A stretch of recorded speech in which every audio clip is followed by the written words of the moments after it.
Bendiciones, mis amados. Estamos hablando de hasta dónde de verdad yo puedo identificar esa oración del Padre Nuestro, en donde empieza con Padre Nuestro, que es como decir Padre mío, el Abba Padre. Aquello que uno le puede llamar papito, pero no papito por acomodarse a la moda de que todo el mundo le dice a Dios papito, lindo, besitos, pero ni siquiera sabe lo que está haciendo, ni sabe para dónde van sus besos, ni para dónde va el papito. Y aquí en Juan 17, el Señor comienza a hablar de cosas que ya hemos estado tocando en el capítulo anterior, referente a ser uno con el Padre, porque aun cuando seamos uno con el Padre, lo que Jesús siguió orando al Padre era que Él rogaba para que nos guardara del maligno en este mundo. No le pedía al Padre que nos sacara, sino que nos guardara del maligno en este mundo. Entonces tenemos primero ser uno con el Padre, que eso ya te está hablando que para adquirir esa identidad tenemos que vivir en Él y Él en nosotros. Y como el Padre es en el Hijo y el Hijo en el Padre, pues los dos están conmigo. Y entonces si la palabra está encarnada conmigo, que es Espíritu, pues el Espíritu Santo va a coger de lo de Dios y me lo va a hacer saber. Y de las cosas de Jesucristo que se hablaba ya en Juan capítulo 16, va a tomar de lo de Él para hacérnoslo saber, y de las cosas que han de venir también nos las va a dar a conocer. Por eso seremos guardados, protegidos por el Padre. Entonces luego Él habla y dice en el 16, ellos no son del mundo como tampoco yo soy del mundo, santifícalos en la verdad, tu palabra es la verdad. Santifícalos. ¡Wow! Cuando estamos hablando de que el Padre tiene que hacer una labor por el medio de la palabra para santificarnos, es algo que es un proceso. Y habíamos quedado ahí en Romanos capítulo 12, hablando de que nosotros vamos a darnos cuenta qué tan metidos estamos en el Padre cuando nuestro culto racional esté dado a Dios. Porque Romanos 12:1, el apóstol habla de presentar nuestros cuerpos como sacrificio vivo y santo. Nuestro culto racional. Y habíamos quedado hablando de que esto pertenece al ser interior, que es el intelecto, los afectos y la voluntad. Ya hablamos de lo que conforma en sí el intelecto y los afectos. Porque un afecto puede vender tu principio para no sujetarlo a la voluntad de Dios, sino a la voluntad carnal. Entonces ya te encuentras agradando los deseos y las pasiones que habitaban antes en ti. Entonces tu voluntad está vendida de nuevo al pecado porque la estás entregando para que sea sujeta. Por eso es que las personas en medio de las demás otras gentes o personas no pueden salir del círculo de la oscuridad, sino que se hacen participantes, porque los afectos que los ligan con las personas los hacen agraciarse con su vida, con su responsabilidad, con su negación a Dios, y entonces se dejan corromper hasta tal punto que es más importante atender a un corrompido en tu casa que llegó a tocarte la puerta en el momento en que ibas a recibir de la palabra, porque le das más valor al que llega, porque tu afecto está vendido con esa persona. Aunque de entrada tú sabes que él va a seguir renegando de Dios y apartado de Dios, pero el afecto con la persona te vende a pasar el tiempo de Dios con él.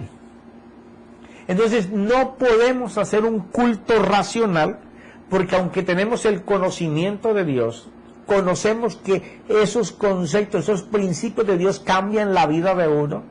El afecto o el estar ligado o unido con una persona nos vende a ser partícipe de ellos, y no nos damos cuenta que entregamos nuestra manera de pensar y por ende la voluntad para que siga lo corrupto, para que siga lo impío, para que siga las cosas que son impiedad contra Dios, con el delito de que para nosotros ahora son impiedad. porque nos portamos como un impío, aunque tenemos el conocimiento de Dios. Delicado el asunto. Déjenme tomar agüita, por favor.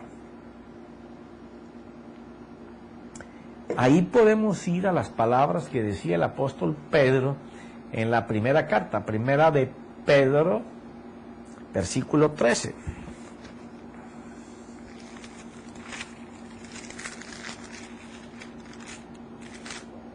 Mira cómo dice.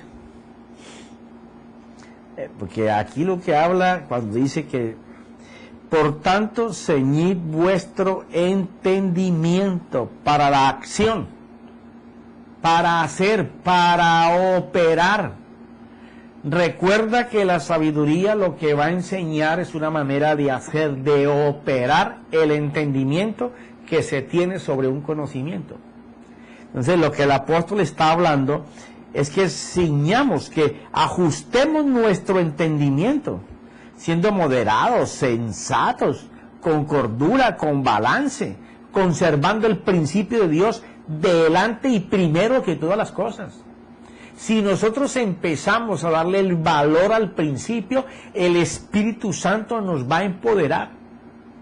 Pero no podemos ser empoderados por el Espíritu de Dios porque nosotros abandonamos muy fácil el principio de Dios por los afectos y lo que nos une o nos liga a las personas o a las cosas.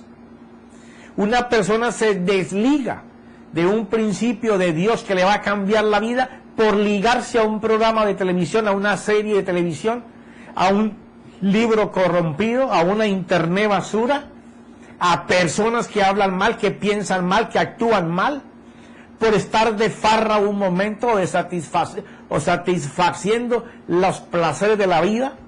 Entonces eso hace que nuestro entendimiento no esté ceñido al principio de Dios y nuestra voluntad se vaya por el apego, por el afecto, a lo que estamos ligados, a lo que estamos encadenados. Entonces nuestro culto racional no es uno con Dios. Entonces no podemos pedir que si nuestro culto racional no es uno con Dios, Dios pueda hacer por nosotros algo en esta vida. Si queremos saber cómo nos portamos y cómo nos movemos como hijos, determinante. Miremos en dónde está nuestra voluntad, en dónde están nuestros pensamientos, nuestros afectos, a qué están pegados, a las personas y a las cosas o a Dios. Ahí te das cuenta en dónde está tu valor de padre y tú conociendo que eres hijo de papá Dios. Dice, por tanto, ceñid vuestro entendimiento para la acción, sed sobrios en espíritu. Ser sobrios en espíritu. Poned vuestra esperanza completamente, no una parte, todo. Todos tus pensamientos tienen que estar puestos en la esperanza que brinda la gracia, porque la esperanza puesta en la gracia es una fe materializada. Va a traer lo que se colocó en esperanza, lo va a colocar en herencia, lo va a colocar en producto. Y dice, poned vuestra esperanza completamente en la gracia que se os traerá en la revelación de Jesucristo. ¡Wow! Como hijos obedientes no os conforméis a los deseos que antes teníais en vuestra ignorancia, sino que así como aquel que os llamó es santo, así también sed. Ese sed es conservaos. O sea, mantenernos de una manera tal, sino que así como aquel os llamó es santo, así también sed vosotros santos en toda vuestra manera de vivir, porque escrito está, sed santos porque yo soy santo. Y si invocáis como Padre a aquel que imparcialmente juzga según la obra de cada uno, conducíos en temor durante el tiempo de vuestra peregrinación. O sea, mientras vivamos, debemos de tener sujeto nuestro entendimiento para accionar, para hacer, para actuar conforme al principio que hemos aprendido, que vamos a aprender o que estamos aprendiendo. Porque si mi entendimiento valora el principio de Dios, pero lo vende por el afecto a las cosas materiales o a los seres humanos, entonces nuestra voluntad va a desobedecer el principio, porque no se va a ceñir con la verdad, sino que lo va a dejar flojo. Como si alguien, como por ejemplo ahora que yo estoy en talla de pantalón 38 y me fuera a poner aquella cuando pesaba 227 libras, que es talla 44, quiero decirle a mi hermano que aunque me apriete la correa me lo sostiene, se me caen. Porque no se puede ceñir al cuerpo que tengo ahora. Así mismo es la Escritura. Si tú no estás ciñéndote continuamente con los pensamientos que dieron la idea, los conceptos y te llevaron al principio de Dios para poder entender todo lo que colocaste dentro de tu intelecto, aún tú tengas eso claro dentro de ti, si eso tú lo cambias, lo vendes, lo empeñas, lo prestas por el afecto a las personas o a las cosas, tu voluntad va a salir haciendo lo que tu afecto te dice, aunque el principio te dice que te apartes de él para que la voluntad obedezca al Señor. Por eso es que usted no podrá atrapar jamás las promesas de Dios hasta que usted no las obedezca. Ya Dios hizo su parte. Nosotros tenemos que hacer nuestra parte.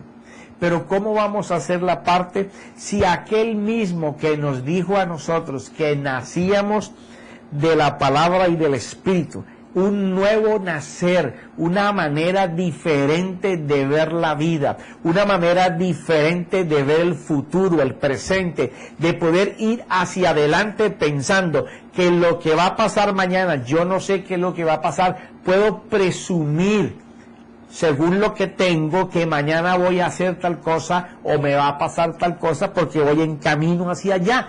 Pero eso no indica que yo conozco todas las cosas que me van a pasar mañana. Pero mi Dios sí. Entonces, por eso es que el Señor decía, están en el mundo, no te pido que los quites de eso que van a vivir mañana o pasado mañana. No, líbralos del maligno, protégelos como yo los he protegido, santifícalos con tu palabra, porque tu palabra es la verdad de mañana, la verdad de la otra semana y la de la vida eterna. Y la vida que continúa aquí, si la palabra de Dios no se encarna en tu vida y el Espíritu te la hace ver, tu entendimiento no podrá sujetar y hacer un culto racional. Jamás podremos ser testigos, porque la llenura del Espíritu que tanto reclamamos,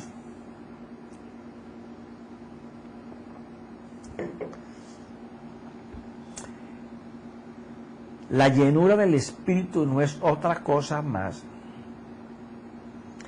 que invertir ese tiempo creyendo y estando seguro de que si yo me acerco a Él, Él me va a arropar completamente, me va a derramar todo lo de Él.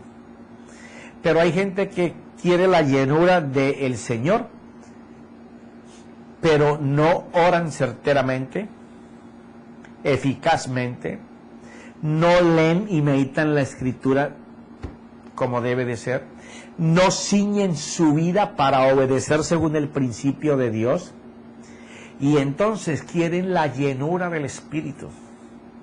La llenura del Espíritu no es que yo haga una oración y tú la recibas.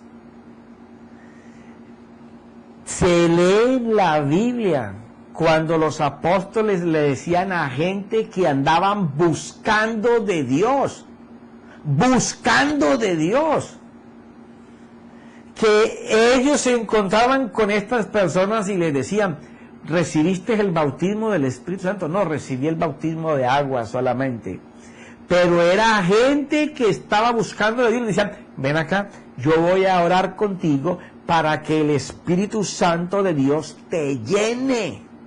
No es otra cosa más que tu entendimiento se abra y los ojos de la verdad de Dios comiencen a mirar por tus ojos. Tu oído comience a oír como Dios oye. Que tú empieces a discernir la vida espiritual que te ha tocado vivir. A hablar la vida, que en tu boca haya un milagro y una señal, una palabra de aliento, de confirmación, que en tus manos esté la bendición de Dios y en tu pie esté la conquista. Pero ese derramamiento no va a venir porque tú estés gastando tu tiempo y en otras cosas y de pronto llega el Espíritu Santo y dice, mira, que no hace sino que ver películas de pornografía toda hora o anda matando gente o vendiendo droga, a le voy a tirar el Espíritu Santo. Tiene que haber un previo momento de arrepentimiento, de dolor, de entrega, de angustia por la necesidad de su presencia. Y así tú estés practicando eso en ese momento de clamor, de vehemencia por la vida de Dios. Él te pudo llenar en ese instante, pero no es antes. La gente que fue llena en Pentecostés llevaban 40 días buscando de Dios y el Señor les enseñó cómo hacerlo. Por 40 días les habló del reino. Sus corazones estaban bien ensoberbecidos en buscar de la presencia, y cuando en el aposento alto llevaban 10 días más, fue que recibieron la plenitud del Espíritu Santo y se les manifestó en lengua. Pero había una vida gastándose para buscar la presencia. Entonces, nuestra vida no puede ser cambiada si el Espíritu Santo, que da el poder para el cambio y que es el poder para poder hacer en una vida de Dios en nosotros, no está presente. Y eso solamente viene de la comunión nuestra con el Padre. No es decir, mi papá es Dios, no, es saber que mi papá se manifiesta en mí. Es saber que si yo digo que yo soy hijo de Dios, yo me involucro en los negocios de Dios, como lo hemos visto en capítulos anteriores, que Jesús, siendo muy niño, se comenzó a involucrar en las cosas de Dios. Hablaba con los hombres sobre las cosas de Dios. ¿Por qué? Porque el que está preñado por Dios, el que tiene la visión de Dios, el que está ahí amalgamado con la palabra y el Espíritu, no sabe hablar sino del reino de Dios. Él puede hablar de todas las cosas circunstanciales que pasan en su vida, pero saben que todas giran alrededor de la vida de él en Dios. Y no que sea fanático, sino que yo tengo que entender que mi culto racional tiene que girar en Jesucristo, y que la base para que yo tenga esa vida permanente, constante, perseverante, que me lleva a la victoria, al éxito, sin importar lo que yo tengo que pasar ahora, porque lo que yo tengo que pasar ahora son leves tribulaciones, porque Dios me va a sacar de ellas. Esto va a servir para formar mi carácter, para formar mi temperamento en Dios, para que mi fe acostumbre a tener obras, hechos materiales que digan que yo tengo la sabiduría de Dios en mí, porque por el entendimiento del conocimiento de Él, yo estoy logrando lo que otras personas en este tiempo no lo pueden hacer. Porque yo sé que no soy yo, sino Dios en mí. Porque ya no estoy tratando de vivir yo, sino que Él vive en mí. Aquel que está mirando de esta manera puede darse cuenta de que Él conoce al Padre, porque se reúne con Él, porque lo busca, porque Él de temprano, de mediodía, de noche, a toda hora, el fondo de su corazón solamente tiene un nombre: Dios. Y está inquiriendo en la palabra para darse cuenta que el poder que tenemos que recibir no viene de hombres, viene de Dios. Que la palabra que nos cambia tiene que ser la que tenga el espíritu de vida. Y que aún teniendo la vida del espíritu, la palabra teniendo su propia vida, si no es el Espíritu de Dios quien la ilumina y la revela a tu vida, no vas a poder lograr cambios. Porque hay que llegar a meterse con una conciencia de que yo tengo que todos los días alcanzar una santidad mayor que la que tenía ayer. Que los pecados que me cobijan hoy tienen que irse desechando todos los días. Y que cada día mi vida va a ser más a Dios. Eso indica que la influencia del Espíritu Santo y la palabra en mi vida van a ser de tal forma que todos los días yo voy a tener una exigencia de más consagración, de más compenetración con la palabra y el Espíritu, porque en ellos encuentro la presencia, el oír la voz de mi Padre, el poder ver lo que yo tengo que hacer, porque mi entendimiento va a estar ceñido de pensamientos, de palabra y obra, con el Espíritu de Dios y su palabra. Mi Padre me va a hablar a mí, porque va a llegar el tiempo en que Él hablará a cada uno de nosotros, y estamos en ese tiempo. Estamos en el tiempo donde la iglesia aprende a vivir gloriosa, orgullosa de que su Padre Dios, su Dios Padre, su papito lindo, le hace conocer los deseos de su corazón para que usted y yo los podamos hacer y podamos salir allá afuera con la sonrisa que da el gozo de Dios de saber que mi papá Dios, el que creó todas las cosas que yo puedo mirar o alcanzar a ver, ese es mi papá, y que me ha puesto en este mundo para que fuera de que toda la naturaleza manifiesta su infinita gracia, misericordia y poder de gloria, todavía ha guardado gloria para que sea mostrada por intermedio de mí, si yo permito que la palabra y el Espíritu influencien en mi razonamiento, y mi razonamiento sea un culto a Dios, donde los afectos pasen a un segundo plano, dándole prioridad al afecto de Dios, porque entonces mi voluntad va a hacer lo que el Padre quiere que yo haga, porque es el que haga la palabra, el que da una muestra de que ha creído que tiene un papá que es Dios.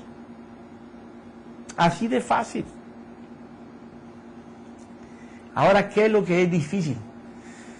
Que por ahí vi a alguien que dijo, dice que es fácil, es difícil. Yo sé que es difícil.